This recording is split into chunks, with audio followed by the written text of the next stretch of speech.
you don't have to, you should never ever, if you're erasing it, never ever ever burn on anything, because that's rubber, that's plastic. Yeah. So what I use so what I use after, because I always sand my pieces, and I recommend sanding your pieces after you burn. So for me personally, I don't like how it glows. Like there's like a aura around it, so that's why I sand it. But I know your piece didn't look so dirty. You said your piece looked dirty, but it wasn't that bad. Chuck was right. It wasn't that bad, but I know what you're saying. Like it kind of like smears on it. So light sanding is fine. And then so what I would do is eraser first, and then a light sanding, and then I would take the toothbrush and just like flick it out and just clean out, because you have a lot of crevices, but they're not like, I don't know, they're not too deep. So this would work. Um, so I would get, and then you kind of have to go in the like, it's not just like, oh, it's clean. You have to kind of go in the lines, especially if you're burning deep. And then any extra dust that's there, you can either take, that like compressed air that you can clean your keyboard with, or like you right, you can clean your keyboard or clean little parts, you can use that. Or I just use like a soft fabric, like a microfiber cloth, and I just like tap it out, and then it's barely anything left after you do the cloth and everything. You can use a damp cloth, a very lightly damp cloth, to get out of dust and stuff, but you don't necessarily need to unless you're doing a lot of sanding. But the toothbrush will work for those little bits of erasers and all that stuff. So yeah, I highly recommend sanding your piece, because you don't have any shading. Yours is pretty dark and deep. If you're shading, you need to be careful, because then that will just erase all your shading. But yeah, it's cleans it up really nicely. So I highly recommend. And then what else did you ask? I only ask about, oh, I was asking about the bark, how to seal the bark, Yes. right? So I use this stuff. It's translucent wood glue. So it's wood glue, but it dries clear, and it's meant for in between cracks, and you can still sand it down. So if you get any kind of going through the front part or anything, you can always give it a little bit of a sand to just make it smooth. But I use a like a super tiny paintbrush, and I will, especially the places that are really loose, I will just kind of get into the corner, into the tiny little spots and crevices, let that dry, do it one more time, because you don't want to go all in. Like it does do a good job about drying clear. Um, and if you really have to, like if your bark is falling apart, you can do the whole thing, but you should start with doing as deep as you can. And even underneath, some places I would have to, some pieces I had to like lift the bark, put it under, and then hold it down, and then let it dry, and then keep going. Like some pieces are old and dry, so you really want to get into the deepest parts first, and then do another layer, like as deep as you can, and then if it's really falling apart, do the whole thing. But um whatever, like that's kind of the first stage.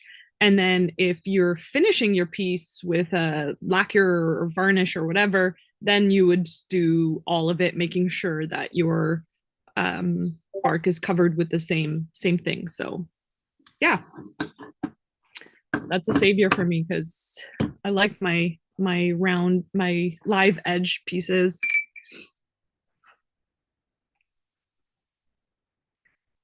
Oh, I don't have the Chuck. Yay! Chuck's here. I can't. It's so funny to watch the live stream at the same time because it's so delayed. I have to just like close it so I'm not getting distracted.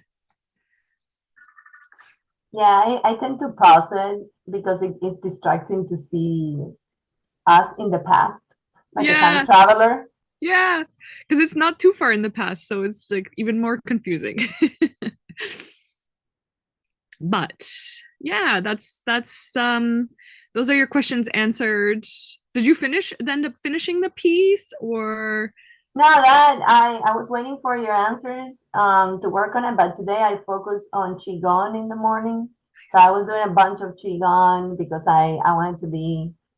I mean, yesterday I work a lot, so my body was aching. So I have yeah. to do all that qigong and stretching and all my exercises to get again good so I can finish the piece. But I was also waiting on your advice, and now it's done. So I'm gonna work on that. Yes. Awesome. Awesome. I'm glad we can help and that's just like, you know, part of the amazingness of Burn Club is that Chuck came in and tried to help and I came in and tried to help and Zona came in and tried to help. She added some advice too. So yeah, I really love that about the club, how live it is, how I mean I was sleeping when you wrote, but it's pretty quick and nice. So yeah. Um all right. One of the things that we wanted to talk about and share today, although I kind of want to hear about your qigong. I'm so excited for you to teach a class. Yes, we need to decide on a date. So what I want to gather is what is usually people's aches and pains because of the postures that we hold when doing any type of art. You know that we get into flow state Yeah. and we forget that we have a body. Yes. And the pain is there, but we're so concentrated that we don't realize how bad it is until we finish. And that's the moment that is like, I cannot move. Oh my God. And Yeah. as you age, it doesn't get any better. Nope. Nope. So, yeah. So Um, that's what I wanted to ask people like, what are your common postures that create problems for you? And then we yeah. can, I can show them exercises before, in between sessions, after sessions to make it better, you know, for, yeah, to maintain and repair. There's Okay. not a lot of people that talk about this. I only found maybe a couple of videos on YouTube where people talk about the health risks of painting. Not Yeah. only the chemicals, but the physical postures that we have to sustain for 8 hours. And Yeah. nobody realizes that we're not designed to be in those postures. Right.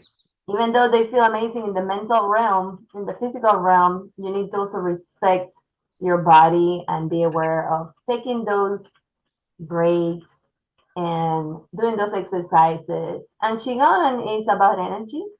So it's coming home, and instead of your mind imposing itself in the body, is allowing the body to release the energy patterns and the blockages and the postures and the aches and pains through breathing and movement, natural movement. And what we tap with Qigong, we tap into the magnetic electromagnetic field that we have as living creatures, right?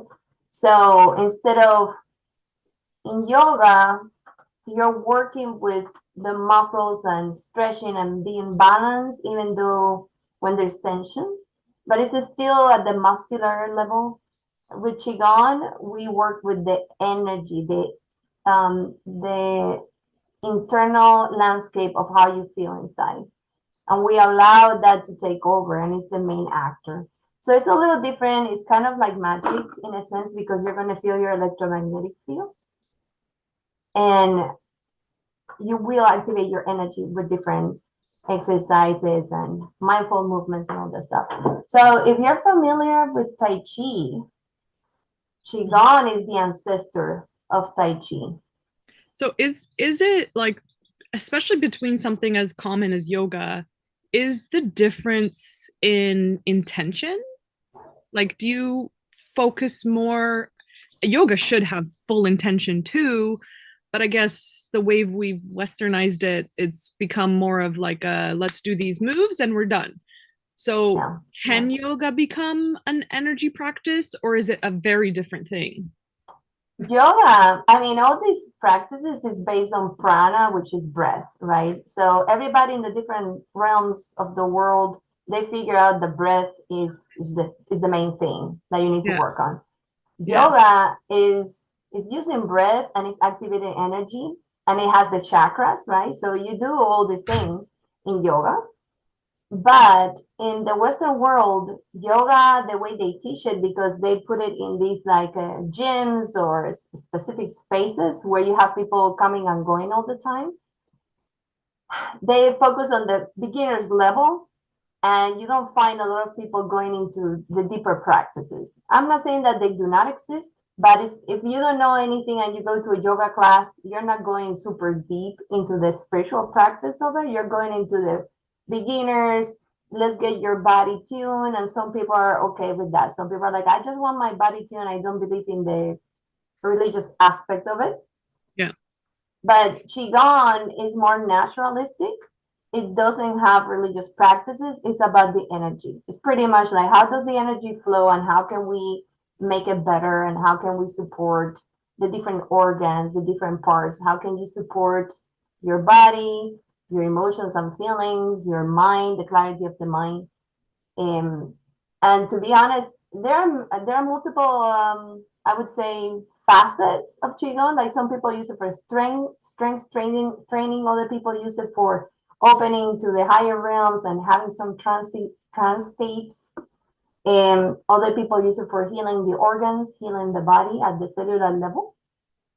Other people use it mainly to keep their body from falling apart. So they focus on the Yep. physical stuff, right? It's like, oh, you have an ache and pain. Let's use the healing to accumulate the energy so the blood will flow and it will repair. So they use it for maintenance. So I personally, I use it for everything.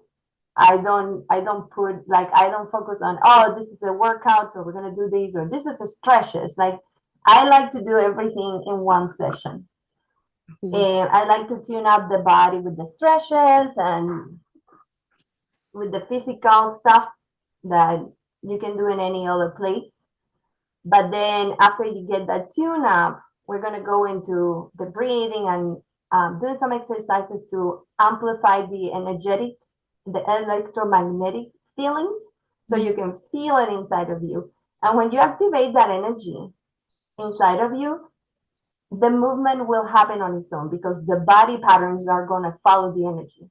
So in in yoga, at least what I've seen, and I know that eventually you're not supposed to be tense, but what I've seen so far is that people force themselves into postures thinking this is going to make me more flexible, which defeats the purpose. That's not the idea. But mentally, that's what you bring. And it takes so much to let go of that. In Qigong, we don't start forcing anything. We go in and we do things naturally, organically. We don't force the body. We don't put it in any awkward posture. So pretty much you're just comfortable all the time. And the more you relax into that structure and comfort, the more you're going to feel the energy moving. And there are some things that you can do, like tumo breathing, where you can activate more the energy. That translates to the blood circulation and the heart pressure and the heartbeat going a little more active.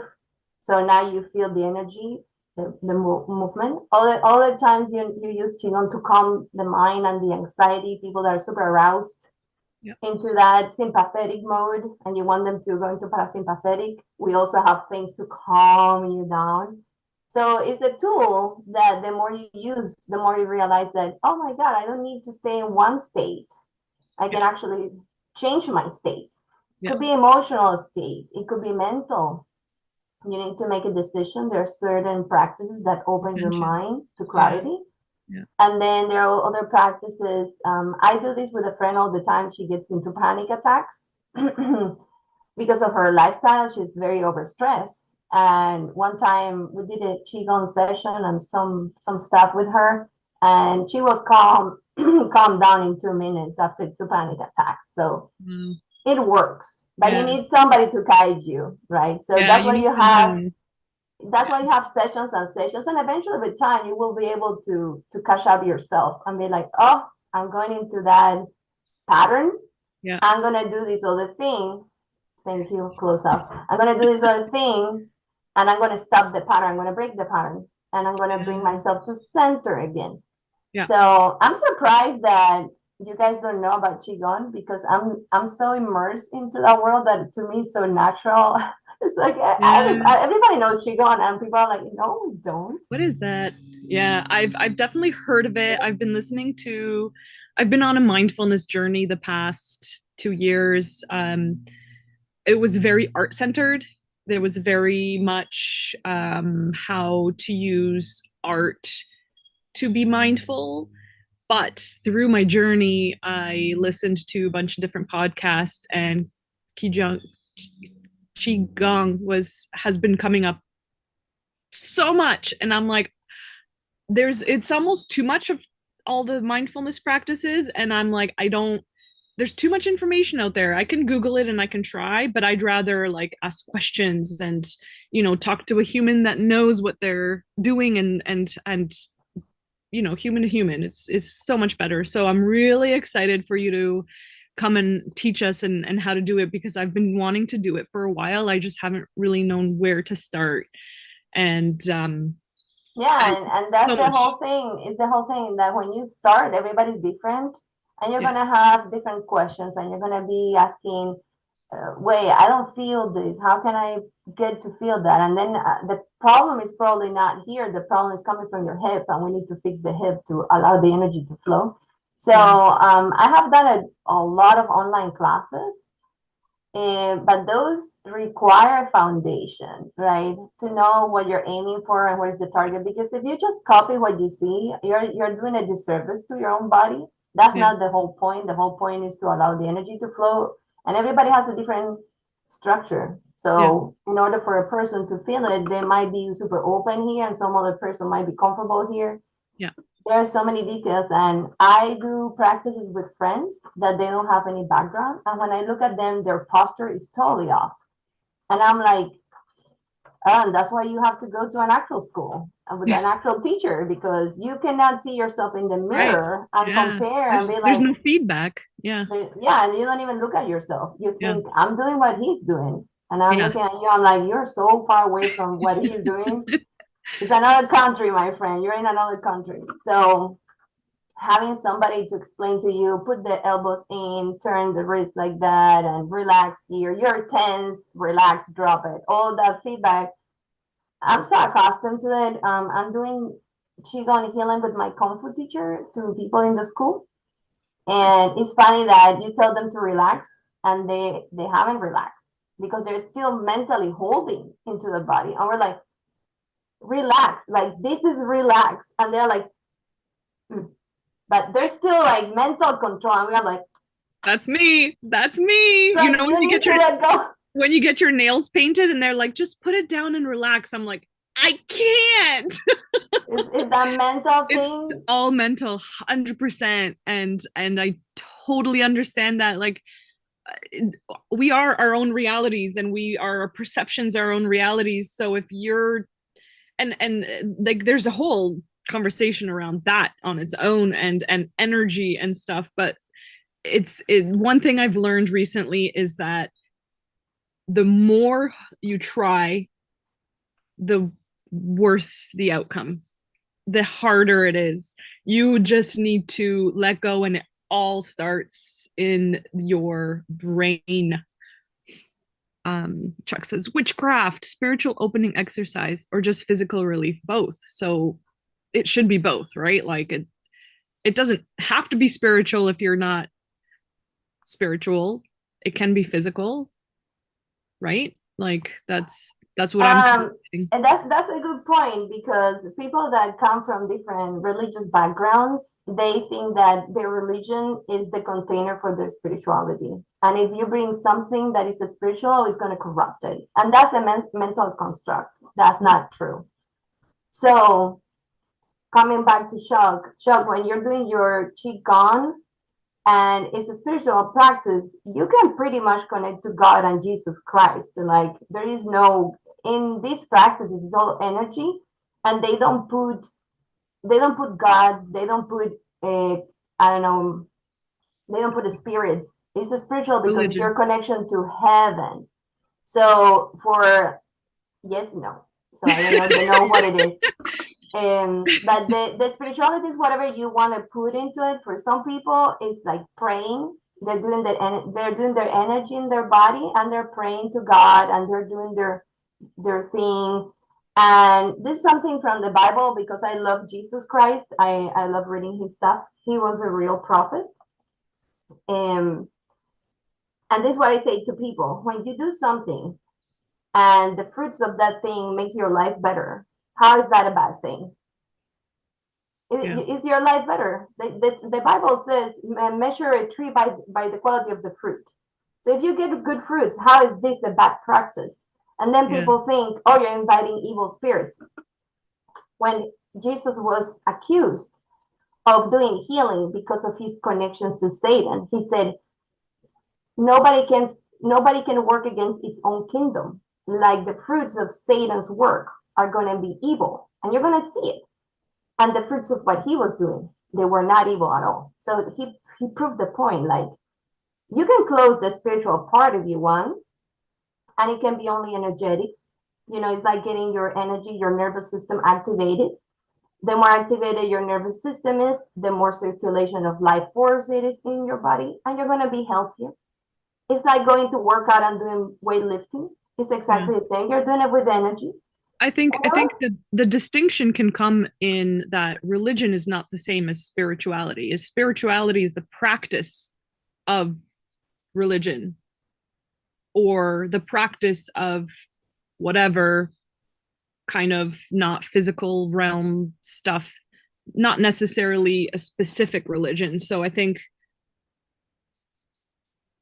it's not a religious debate. It's not. It's a spiritual debate, and that's the difference.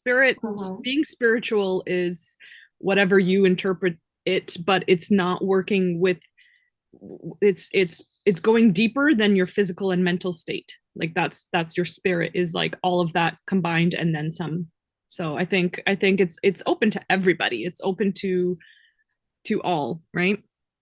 Well, this is simple. If you don't want to bring the spiritual aspect of it, don't bring the spiritual aspect. Just work with the energy, allow the energy to flow in your body. Your body was built by God, and those structures are in there for you to use. We are not working with anything magical, witchcrafty here.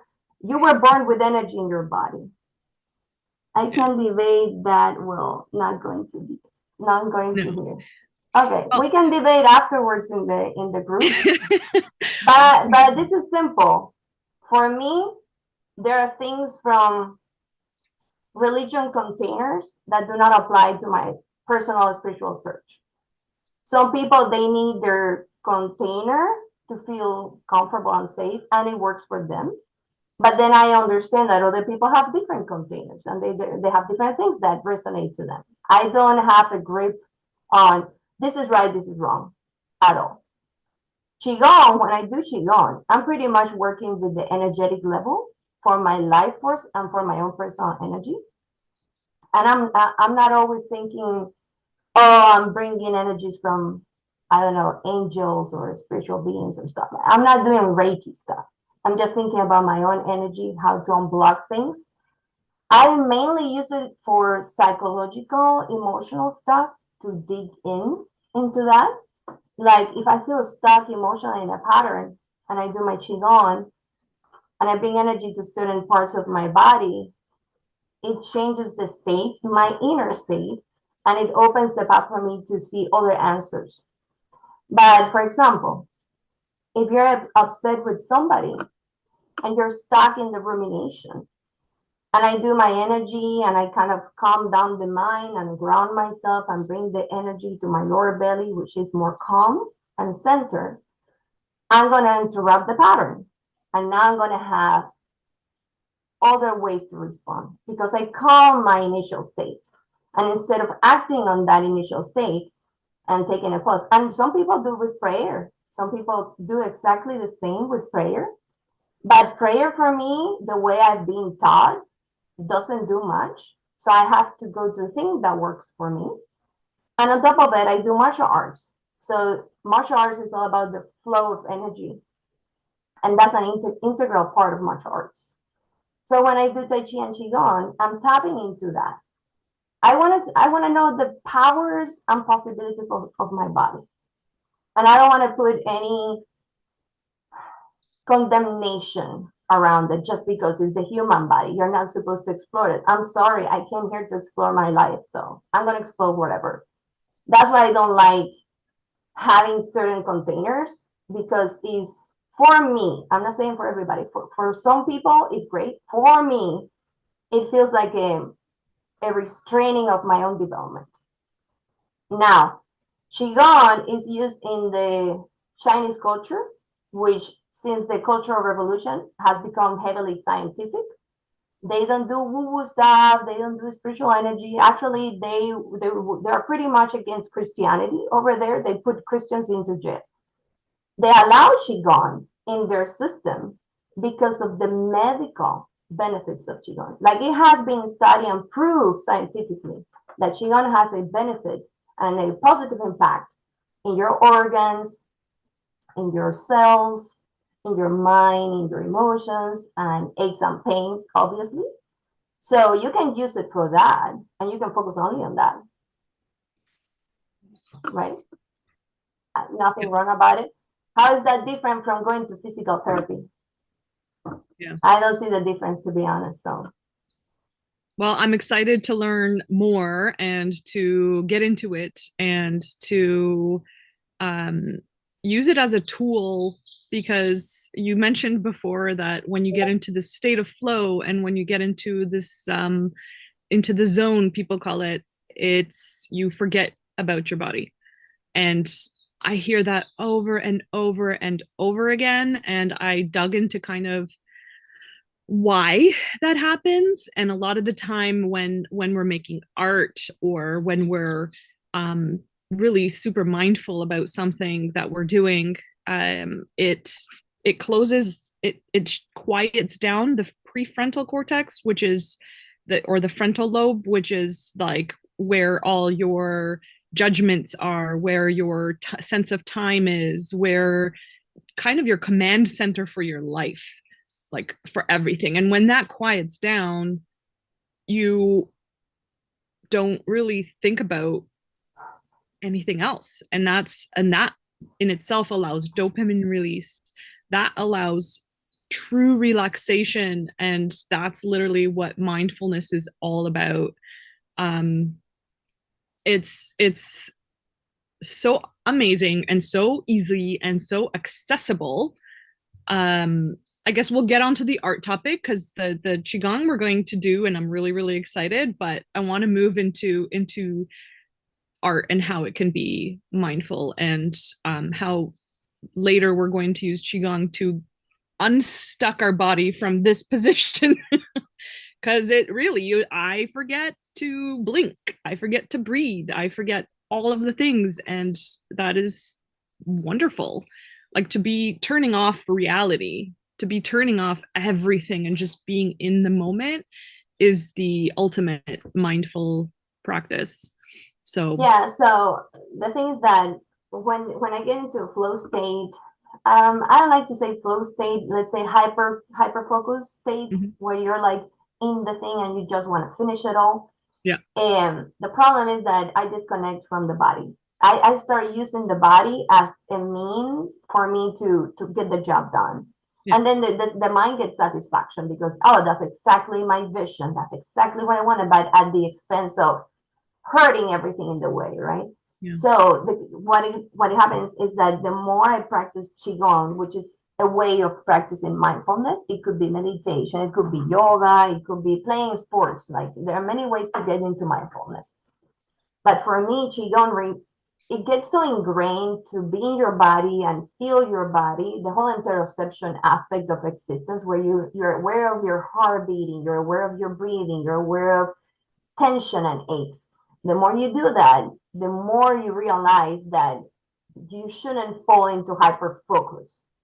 And you're going to catch yourself like, oh, I'm gripping too tight and it hurts. Oh, I need to let go and see a better way to do this thing. Or I'm concentrating so much that my eyebrow is like almost fused together. So it's like, oh, this feels uncomfortable. And I go like, oh, okay, I'm going to do some release, right? So I don't know, I don't want to leave Chuck hanging in there, but I cannot see the comments because there's a heart in the way. Oh, no, he didn't write anything else. So, he didn't write anything else. Okay. Yeah, we can debate about this stuff because debates are great for opening people to show them their constraints, like their mental constraints, and then to open them. And they, at the end, they have the right to say yes or no. It depends on how it feels inside of you, what your body says, if it's a yes or no. But I think a lot of the Christianity background is that everything that is good for the body is a bad thing. I think that's the underlying story. Is like, if it feels good, it's bad. No, my friend.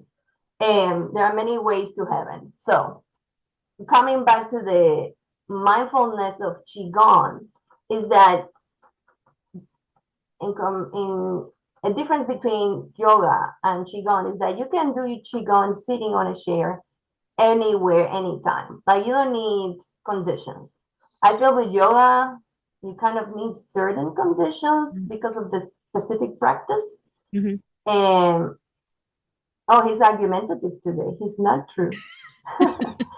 Chuck, man, we need to create our own cage, like wrestling cages. Yeah. You will debate. You will debate. In the Woodburn corner, we need to create a channel for that. I think people are going to enjoy it.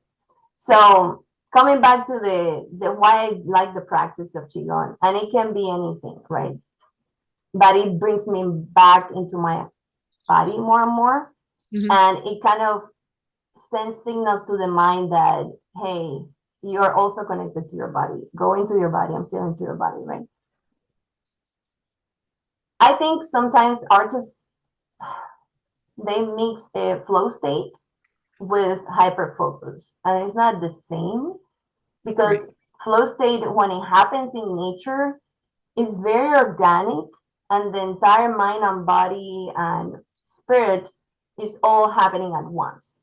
There is no aches and pains in that moment. That's why surfers, they love surfing, because it's that moment of, oh, I'm in a flow state, and it's very short, but it feels like an eternity. But they have all these things going on. They have the energies of nature involved in the wave. They're connected to their environment. They're connected to themselves, and they're connected to the present moment. So it's a very good example of mindfulness. Yeah. What I experience is hyper focus, where you just log in and you're like, boom, boom, boom, boom, getting it all out there. But I never check on to my body, like, how am I feeling? Yeah. Right? Yeah. And caffeine doesn't help neither. If you drink caffeine, now that is cutting that signal to your brain. It's cutting it. And now you're not perceiving that you're tired, that you're in pain, that you are having all these physical things that are real. Some people get arrhythmia because the body is tired, but the caffeine is blocking the signals. And the body is screaming, hey, I need to go to rest. I need to lay down. But your brain is not catching up on that. And after that, you get the famous crash. Oh, I just want to die. The crash is like, well, you put a fence, like a dam, and you didn't allow the waves to hit the thing. And now when you take the dam, now it's a tsunami that takes everything with you. Yeah. So that's why I personally like qigong, and it's mainly because of the martial arts background. I think people that are more into the Hindu type of practices, they're going to gravitate towards yoga. And it's a flavor, whatever helps you, right? Yeah. And then some people gravitate to art. I've been listening to a bunch of podcasts, and I don't know if you ever heard of Creative Pep Talk.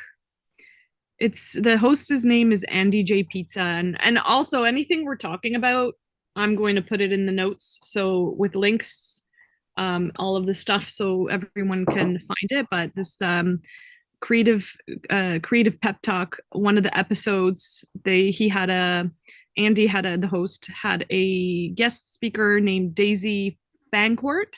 She wrote the book called Art Cure, and basically she had done a lot of research to prove how art can keep the brain young and healthy, and how the not just like making art but consuming it, and what it does when you go into an art museum, and how it physically changes you, and how it inspires you, and all the everything, how everything is connected.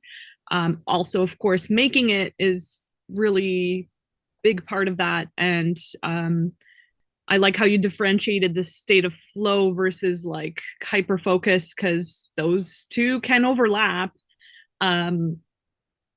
I still probably get pain from flow state because I'm just in it for really long, but a better intention for flow state, if you do want to get into it, is to have like breathing with like focusing on your breathing while you're doing your thing, and that will give you an extra layer of flow or mindfulness in what you're doing.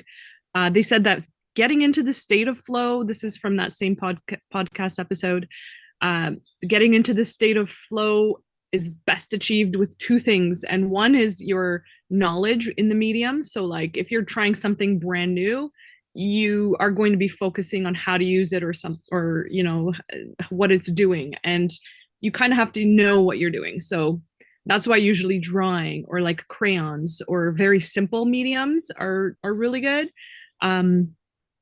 But if you're well versed in pyrography, then you can still use that as a tool. And then the other part of the two things were, oh my gosh, it was knowing your thing, and hold on. Oh, letting go of conscious control, so you're not thinking about it. So this is a hot topic in Burn Club because there are people who like freestyling, having that piece of wood and going and doing anything. And to me, that makes me anxious because I don't I want to know where I'm going, and I want to know the end ish. I don't have to, but I kind of want a little bit of a plan. So for me, letting go is following a line. So if I can draw it gently, and if I can or trace it or whatever, and then follow it with the pyrography, for me that's the perfect flow state, is exactly that. And I've been doing a lot of what I call burn flows, which I want to introduce breath work with it, but I don't know if people will love that or not. Maybe I should just try and see what people think. But the whole intention actually was one of these were I love that piece. That's amazing. I love it. Right? And it was so easy. Mm-hmm. And it was only with like 3 lines. So all I did was draw one big line, and then I just did little lines coming out from it. And this was one of those where you're not thinking, you're not planning, you're just going with the flow. Yeah, that sounds more like a flow state practice to me, which you did. Yeah. So there's loads in the Burn Club Plus. And the most recent one, I love this one. It kind of looks like water. Mm-hmm. Yeah, I love it. I love it. So super simple pencil marks. There's like one that looks like optical art. I love it. Yeah. So the intention with all of these is to kind of just really make patterns that are pretty, but not ones that you need to have a specific, like everyone is going to do the exercise and everyone's will look different because there's no specific exact way of doing it, just kind of the general idea of it. So Yeah, I think that's really helped me in my mental health journey the past couple years, and understanding what flow state is versus the hyper focus and getting things done. Like, this is not for anybody. This is not for me. Some of these pieces I'll just throw into the fire pit. Like, actually, Yeah. that was another amazing suggestion that Andy had on the Creative Pep Talk podcast, is that every artist should have a sketchbook. And he said for himself, he will have, because he does sketchbooks, he'll probably have like 20 in 1 year or 30. Like, he's draws a lot. So he said certain sketchbooks of like, let's say all blue sketchbooks, he will be very, he will just do whatever. And he said, in my will, I'm going to put, when I die, every blue sketchbook gets put into the fire. Like, he doesn't Oh, want anyone to see it. He doesn't want anyone to open it.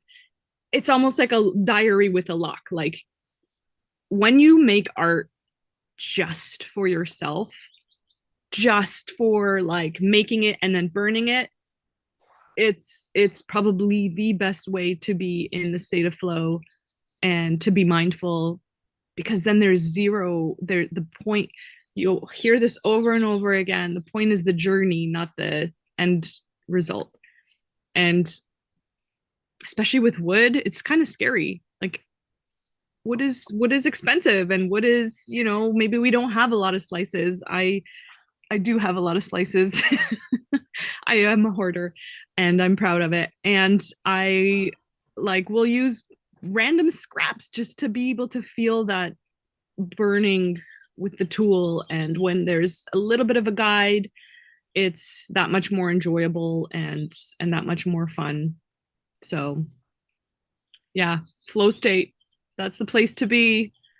one of so art, any type of art can be do for mindfulness purposes. Yes. And I think we get hyper focused when we are so intentional about the goal. Like, I want this to look a specific way, and I'm not gonna let go, and that's control. So Yeah. I don't feel that for me that's a flow state. That's more a hyper focus state. And there is some rewards for the ego when you finalize the piece. It's like, man, I have skills, right? Like, Yeah. yeah, exactly. So I did it. I did it. This looks amazing. But then there are some other moments where the actual exploration and the discovery happens, where you pursue a flow state where you don't care about where you're going. Yeah. You're just there for whatever wants to pop up for you. And I think that's the moment where there's an integrity, an alignment between the mind, the emotions, and the body. I don't feel that when I'm in a flow state, I don't feel tense. That for me, that's the key. If I start feeling tense, I'm in control mode, and that's focus. Yeah. And then when I'm in the flow state, I don't care. I just do whatever crappy thing, and it goes to the fire, as you say. For me, Yeah. it's trash. I don't burn it, but I just throw it to the trash, and I am aware that this is this garbage. Like the diary brain dumping thing that you're just, Yep. some stuff is good, and I keep it. Other stuff is like blah, right? But Yep. you need to have those moments and allow the body to do its thing, and the Yeah. mind too. The mind should have a vacation where it's not on duty. Yeah. You get the opportunity to do trash, and that's okay for And art. I feel like for people like you and I who like perfection and Mm-hmm. who want specific things to be a specific way, I think it's even more important. And I have a hard time. I have a hard time. Like, this is supposed to be trash, but it's pretty. It's pretty. So I mean, that's a good example of a flow state. I wouldn't trash it. I look yeah. at it and it feels nice. Yeah, I mean, there are earlier flow states where I started like, this isn't gonna be anywhere, but But it was just dragging the lines, and like, this isn't gonna be anywhere. I It's like that. just a bunch of circles, textures, right? It is I really like it. I like it. Yeah. Or like this one. This is the Oh, neural, I love that. right? It's but it's not, it's I'm not gonna do anything with it, but it was the intention of it was not to do anything with it, Yeah, and right? I think that's the value of it. It looks playful, and it makes me feel the way you felt when you were doing it. Like I get good vibes out of it. Yeah.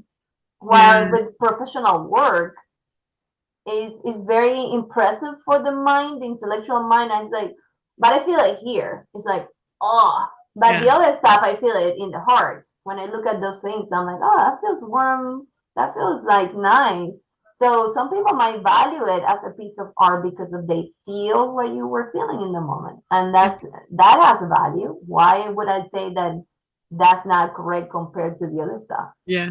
It's all expressions of inner states and moments in time, and you Yeah. capture that in a piece of art. Why is that not good enough, right? Yeah. Another thing that I wanted to mention is that in art academy they are, and this is kind of the conundrum between that I face between wood burning and art, is because they didn't want us to use regular pens and stuff like that because they don't like these. This is too constricted. They want us to go big and do very articulated stuff, kind of dancing with the canvas, right? So they always wanted us to do big pieces. One thing, because it hurts your wrist, it hurts your shoulders and elbow to always work like if you were writing. They want us to be healthy enough. So they are like, okay, you need to be standing and at an angle, and you're going to be moving, and you're going to even hold the pen. You hold it like this, like this. You don't even do this. This is Yeah. a no. They want you to use Super this and loose. super loose, right? And they want you to express the line with your body. They want you to go deeper with your line expression. While the other stuff is cool for um, the compact carriage. Like you don't want to be carrying a pad that is like 20 meters long. You want to carry like a little notebook and do things, but they are like, those are studies. That's not real art. They say real art, Yeah. you put the big thing and you express yourself completely. But then with the wood burning, you have the opposite. If you try to go big with wood burning with a thing that is a pen, that's gonna hurt you terribly, right? It doesn't matter. It's gonna hurt you. You're gonna end up crippled at that point when you finish the huge piece. And Yeah. that was something I was confronting when I wanted to do my Magnolia piece. I was Yeah. like, this is gonna hurt me so bad. It's gonna take me forever, or I'm gonna burn down my shed because I don't know how to handle a blowtorch or whatever. I'm gonna burn the whole thing. So I was like, yeah, I need to reduce the size and let go of the ego and keep it manageable. Still a lot of work because Yeah. you're working with a pen in an area that is like 2 feet long. Mm-hmm. So I feel like with wood burning, because of the postural pattern, it's very easy to fall into hyper focus instead of the flow state, because again the body is not involved so much. You're kind of compressing and keeping everything here, Yeah.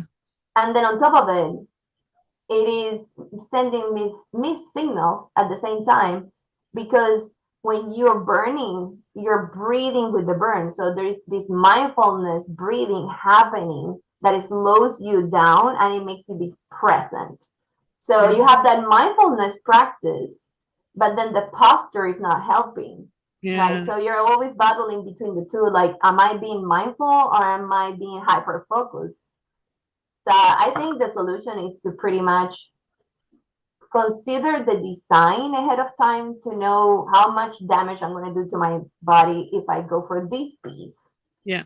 Um, Try to do pieces that are not going to put you in awkward positions for too long. Yeah. And then consider the size. Like with wood burning, size is a problem. If it was paper, no, because you get a charcoal and you go wild with it and it's not going to hurt you much because you're in a big surface. But then with wood burning, doing that, I saw Sona, she put it in this inclined angle, and now she has to hold it like that for hours. That's going to hurt your wrist, right? So She it's like, she how do was you? she was also on a very tight deadline, and she jammed it in. I think the key words that you said is for long periods of time, because I these little exercises are small, they're bite size, and they work very well for the state of flow and for being mindful, because I am free. and I'm not expressively free physically, but I don't I have a rough guide, but I'm still being kind of doing my own free thing without thinking. And Mhm. that's what the flow is, right? Like not having to think about something. And that's why this is awesome, because you are really moving into it. But the size, I get it. I understand what you mean as that it's constricting a little bit, but in terms of these burn flows, I feel like there is an element of freedom, because you're just following a simple guide and it's short. So back to the like, as long as you're not sitting there for hours and hours and hours, because it can be physically taxing. So just being mindful of that. And maybe there, and now that you're talking about it, maybe there's a component of personality. Like for some, maybe for you, this is your medicine. It's a nice prescription and is target to the amount of freedom that you're willing to tolerate. Yeah. Yeah. Maybe for other people, that feels constrained and they need to go bigger and they Yeah. need to have like space to free flow and do whatever they want without any conditionings or expectations or guidelines. That's where Yeah. they fall into their inner flow, Yeah. and they're willing to take that liberty because maybe they don't have attachment to the outcome, or maybe they have good enough results where they feel like it is good enough, Yeah. like they don't have to worry about, I'm gonna ruin my wood piece that cost me $20. Maybe they feel confident enough that they can pull it off. um but I do, the thing that I like from wood burning is the breathing, the slowiness of the, like you have to be present in every little line that you put because there is no eraser to help you afterwards. You kind of screw it up, Yeah. There's no way to so undo. there's no undo button on that one. And on top of it, there's this communication conversation with the surface that I don't get with paper. Like paper doesn't have enough friction for me to feel that it's guiding me in a way, while the grains in the wood, they kind of tell me where to go sometimes, like, Yeah. oh, there's friction, there's some resistance, okay, let go and try to go around it and do some aikido to it. Yeah. So Yeah. that's what I am hooked up. And I think wood burning done correctly with good guidance and a good community, I can give you tips and hacks. Wood burning can be a mindfulness practice for sure. Yeah. Art in general, Yeah. but it depends on, when you do art for professional purposes, you start using more the mind and less the emotions, Yeah. because you have to make decisions and you're creating a product that has to meet expectations. As an So end goal. you're going to sacrifice a lot of things to get to an outcome and be a professional artist. And with art, with the wood burning art, I feel like I don't bring that demand to myself. That's where I get to experiment and be free and screw up. Even I have screw up pieces and I'm like, I guess I have to send it to the bottom of his capability because I screwed it up so bad. And I was like, well, it is what it is. Yeah. Well, if I'm doing a painting, I bring all this baggage of perfectionism, like the values have to be correct, the composition have to be optimal, the message, the technique, and I'm bringing all these things that I learned in school that they're very difficult to throw away.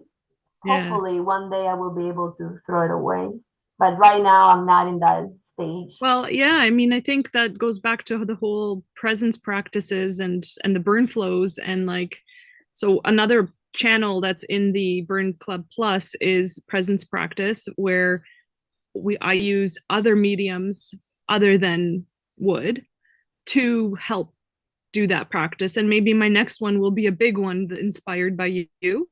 But so far I've been doing like lots of little ones and like just using different mediums. Like one of the examples is when it's sunny outside, I put a paper under my flowers and I just trace the shadows. And Nice. and I was using watercolor, and the sun moves and the wind moves, so you have to just kind of do it fast and free. And you know, different exercises like that, different doodles, different all that stuff, which doesn't have an end goal. That does go into the garbage once the sketchbook's done. And that's maybe when you practice enough of those little free exercises, whatever size they are, maybe that's when you'll that will click for you, right? To just create with that freedom. Yeah, So and I was thinking maybe to bring it to the community to have a Friday session that is for trashing. It's like we're gonna experiment and we're gonna try shit for the sake of trying it without any attachment. I yeah, think that should be an important practice. That should be meditation for us. It's yeah, like we're gonna sit here and look at what is happening without attachment, non-attachment.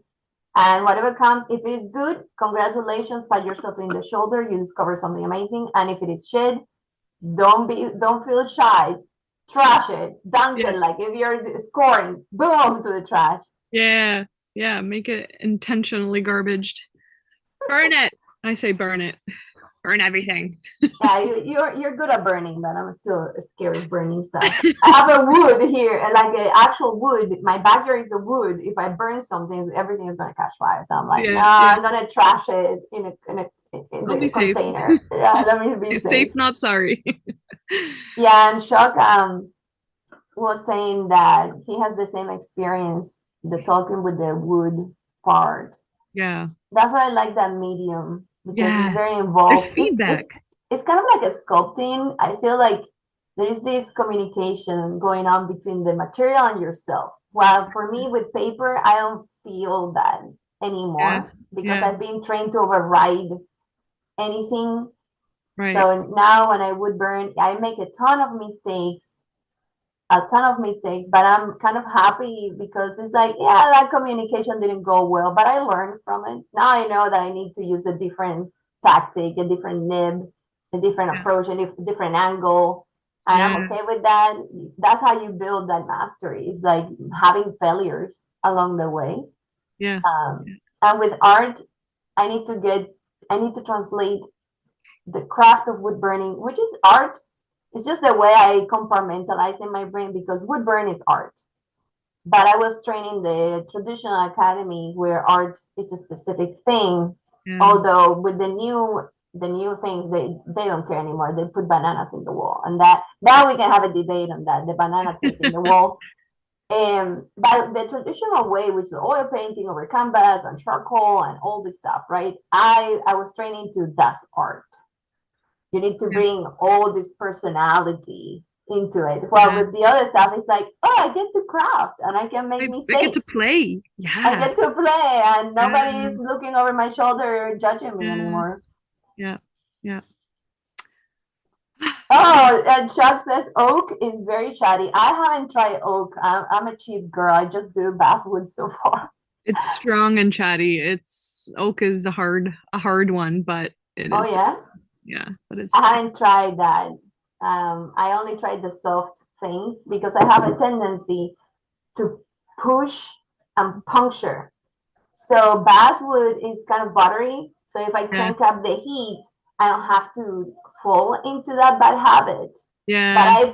I imagine with oak, even if you crank it up all the way, you still have to knife it and dig, right? There's a little bit more pressure required. Yeah, or Yeah. slowness, Or slowness, whatever yes. you way you choose. Yeah. I can tell why Chuck likes that. That's totally him. That's totally him. We never shared Chuck's donation piece, and it's already noon, so you probably have to go, but d very quickly. No, I'm okay. I'm okay. I'm good Okay, on time. Chuck made a piece, a super stunning piece, um, from Dragon Ball. I thought I could share my screen here, and I just want to show it quickly because it's absolutely stunning. The Yes. what he did on it, the what the his work is super um precise and exact. He had a class, open studio class recently that was taught us all how to cross hatch, and then he went on another level and added stains to this piece, and it's just stunning. So this is the piece before. We got to see the progress of progress. it, And then he used all these stains to create just like this stunning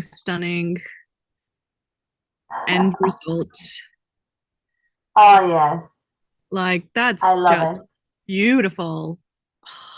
So it is on auction now until Saturday, and you can donate or you can auction. All the money is going to um oof, I Do you have a link people can yes. participate Yes. online? I Oh, I will put the links in the description afterwards.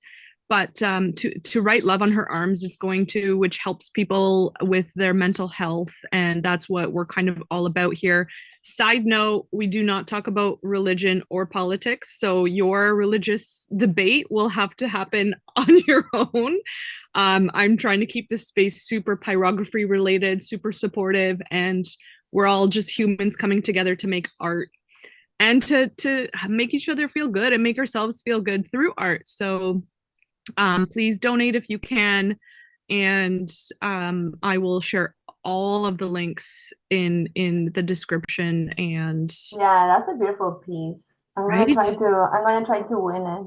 I'm gonna try to get my hands on it. Yes. And then I'm gonna request for him to add red. Ooh. It's gonna be like, no, don't ruin my piece. Okay. Okay. I wonder what he's going to say. He's probably going to be hard no, but hey, that's what the club is for, is we debate about art and we share our ideas and inspire. This is my safe space from all that. Yes, this is all our safe space from everything reality except for being, ourselves in terms of um what we make and how we make it, and I want everyone to learn without feeling judged and share without feeling judged. So yeah, it Yeah, is. and that's another thing is that in text, a lot of things get lost, right? Yeah, Because I'm gonna read it on my own head with my own presumptions and assumptions, and I'm gonna put the tone. the Men, tones. men don't understand tone, but tone is real for women. The tone Yeah, is everything, man. It doesn't matter what you say, it's the tone you say yeah, it. This yeah. is And the constant there's fight. no tone in text, right? I don't know how to make a tone in text. I use emoticons just to express my what I'm feeling, and still those don't always cover exactly what it is, right? Right. So text is my least favorite form of communication. So if somebody wants to hang out on Friday, we can try. I don't know if you want to do like a time for us to try Yeah. just trashing, art trashing, trash Just art, trash. Maybe we trash can make art. it maybe we can make it into a open studio at some point, because this Friday I have a full day, but use open studio, use the there's a community stream room in Burn Club on Discord, where when you're there it shows everybody that you're there, and so people can join you. And Yeah. but I absolutely adore the idea. I think we should have a lot of exercises, one dedicated session, multiple dedicated sessions to making art that we are going to intentionally throw away. Exactly. So Unless something magical happens, in which yeah, case we're gonna preserve fine, that piece. fine, We but don't have not to trash expecting. everything, only the Yeah. stuff that we look. If there is a majority of votes saying that that's trash, we trash it, right? Yes. Yeah. Majority of Yeah. votes like, yeah, it didn't turn out well. Yep. Exactly. I love it. Okay. Well, Yeah. thank you, Basha, as usual. And Chuck, I'm gonna be waiting you in my qigong session, my friend. You need to participate.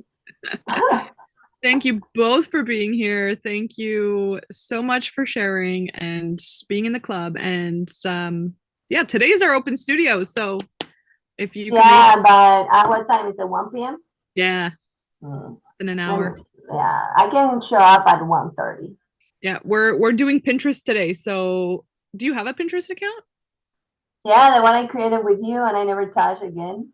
Okay, Yes, well, we're that gonna one. touch it again, and we're gonna see one that has been, because I've been active on mine, so we'll see what yours created and not touched looks like versus mine something being touched, and I'm gonna compare it. We also have two others in mine accounts. Now yours will be four all in total that we'll take a look at, because I think Pinterest is a nice traffic driver. So that's our goal for today, but definitely trash art for the next one.